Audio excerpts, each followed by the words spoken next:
Hi everyone welcome back. ನೀವು ನೋಡ್ತಾ ಇದ್ದೀರಾ student solution YouTube channel. NEET exam important ಅಪ್ಡೇಟ್ಗೆ ಸುಸ್ವಾಗತ. ತಿಳಿಸ್ಕೊಡ್ತೀವಿ, ಚಾನಲ್ಗೆ ಸಬ್ಸ್ಕ್ರೈಬ್ ಆಗಿ. ವಿಡಿಯೋ ಇಷ್ಟ ಆದರೆ ಲೈಕ್ ಮಾಡಿ. ವಿಡಿಯೋನ ಶುರು ಮಾಡೋಣ. ಇಲ್ಲಿ ಮೇನ್ ಆಗಿ ವಿದ್ಯಾರ್ಥಿಗಳು ನೀಟ್ ಪರೀಕ್ಷೆ ಯಾವ ಮಾದರಿಯಲ್ಲಿ ನಡೀತದೆ ಅಂತ ಡೌಟ್ ಇತ್ತು. ಈ ಹಿಂದೆ ಚರ್ಚೆಗೀಡಾಗಿತ್ತು, ನ್ಯೂಸ್ ಕೂಡ ಬಂದಿತ್ತು. ನೀಟ್ ಎಕ್ಸಾಮ್ನ ಆನ್ಲೈನ್ ಮೂಲಕ ಮಾಡಬೇಕು, ಪೆನ್ ಪೇಪರ್ ಬೋರ್ಡ್ನ ಕ್ಯಾನ್ಸಲ್ ಮಾಡಬೇಕು ಅಂತ ಚರ್ಚೆಗೀಡಾಗಿತ್ತು.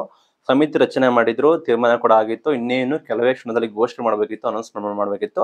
ಈಗ ಅದನ್ನ ಹಿಂದಕ್ಕೆ ಸರಿದಿದ್ದಾರೆ. ನಿಮಗೆ ಗೊತ್ತಿರೋ ಹಾಗೆ ನೀಟ್ ಪರೀಕ್ಷೆ ಈಗ ಲಿಖಿತ ರೂಪದಲ್ಲೇ ವಿತ್ ಪೆನ್ ಅಂಡ್ ಪೇಪರ್, ಈ ಹಿಂದೆ ಹೇಗಿತ್ತು OMR ಶೀಟ್ ಇರುತ್ತೆ, ಪೆನ್ ಅಂಡ್ ಪೇಪರ್ ಇರುತ್ತೆ, ಅದೇ ಮಾದರಿಯಲ್ಲಿ ಕೂಡ ನಾವು ಪರೀಕ್ಷೆನ ಕಂಡಕ್ಟ್ ಮಾಡ್ತೀವಿ ಅಂತ ಹೇಳಿ ಘೋಷಣೆ ಮಾಡಿದ್ದಾರೆ. ಅಫಿಷಿಯಲ್ ಅನೌನ್ಸ್ಮೆಂಟ್ ಕೂಡ ಆಗಿದೆ.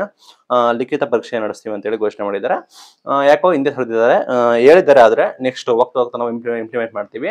ಈಗ ಏಕೈಕ ಅನೌನ್ಸ್ಮೆಂಟ್ ಕೂಡ ಮಾಡಿದ್ರೆ ವಿದ್ಯಾರ್ಥಿಗಳಿಗೆ ಎಲ್ಲರೂ ಕೂಡ ಸಮಸ್ಯೆ ಆಗ್ಬೋದು. ಪ್ರೊಬಬಲಿ ನೆಕ್ಸ್ಟ್ ಇಯರ್ ಇಂದ ಅನೌನ್ಸ್ಮೆಂಟ್ ಕೂಡ ಮಾಡಬಹುದು. ಯಾಕಂದ್ರೆ ನೀಟ್ ಗೊಂದಲ ಆಯಿತು, ಸುಪ್ರೀಂ ಕೋರ್ಟಿಗೆ ಹೋಯಿತು, ದೇಶಾದ್ಯಂತ ವಿದೇಶದಾದ್ಯಂತ ಚರ್ಚೆಗಾಯಿತು. ಗೊತ್ತಿರುವಾಗ ನೀಡಿತು ಏನಾದ್ರು ನಡೀತು ಅಂತ. ಆ ನಿಟ್ಟಿನಲ್ಲಿ ಬದಲಾವಣೆ ತರಬೇಕು, ವಿದ್ಯಾರ್ಥಿಗಳು ಅನ್ಯಾಯ ಆಗ್ತಿದೆ ಅಂತೇಳಿ ಚರ್ಚೆಗಳಾಗಿತ್ತು. ಈ ನಿಟ್ಟಿನಲ್ಲಿ ಈ ಡಿಸಿಷನ್ಗೆ ಬಂದಿದ್ರು. ಈಗ ನಿಮಗೆ ಗೊತ್ತಿರೋ ಹಾಗೆ ನೆಕ್ಸ್ಟ್ ಇಯರ್ ಇಂದ ನಾವು ಇಂಪ್ಲಿಮೆಂಟ್ ಮಾಡ್ತೀವಿ. ಹಂತದ ವೇಳೆ ನಾವು ಹಂತ ವೈಸ್ ನಾವು ಇಂಪ್ಲಿಮೆಂಟ್ ಮಾಡ್ತೀವಿ ಅಂತ ಘೋಷಣೆ ಮಾಡಿದ್ದಾರೆ.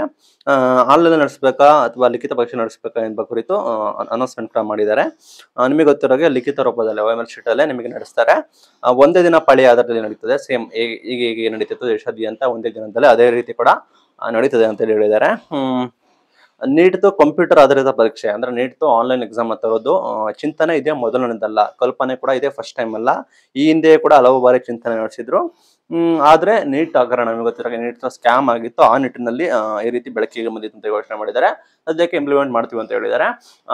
ಈಗ ಸಡನ್ ಆಗಿ ಇಂಪ್ಲಿಮೆಂಟ್ ಮಾಡಿದ್ರೆ ವಿದ್ಯಾರ್ಥಿಗಳಿಗೆ ಸಮಸ್ಯೆ ಆಗ್ಬೋದು. ಹಂತವಾಗಿ ಏನಾದ್ರು ಡಿಸಿಷನ್ ತೆಗೆದುಕೊಳ್ಬೇಕು, ಅದನ್ನ ಯೋಜನೆ ಮಾಡ್ಕೋಬೇಕು. ಲಕ್ಷ ವಿದ್ಯಾರ್ಥಿಗಳು ಕೂಡ ಬರ್ತಾರೆ, ಅದಕ್ಕೆ ವ್ಯವಸ್ಥೆ ಬೇಕು, ಕಂಪ್ಯೂಟರ್ ಬೇಕಾಗಿರುತ್ತೆ, ಇನ್ಸ್ಟ್ರಕ್ಷನ್ಗಳು ಕೂಡ ಬೇಕಾಗುತ್ತೆ, ತಯಾರಿ ಬೇಕಾಗುತ್ತೆ. ಆ ನಿಟ್ಟಿನಲ್ಲಿ ಎಲ್ಲ ಆಗೋ ಕಾರಣ ಲಿಖಿತ ರೂಪದಲ್ಲಿ ಇರುತ್ತೆ ಅಂತ ಘೋಷಣೆ ಮಾಡಿದ್ದಾರೆ. ಇದು ಇವತ್ತಿನ ವಿಡಿಯೋ.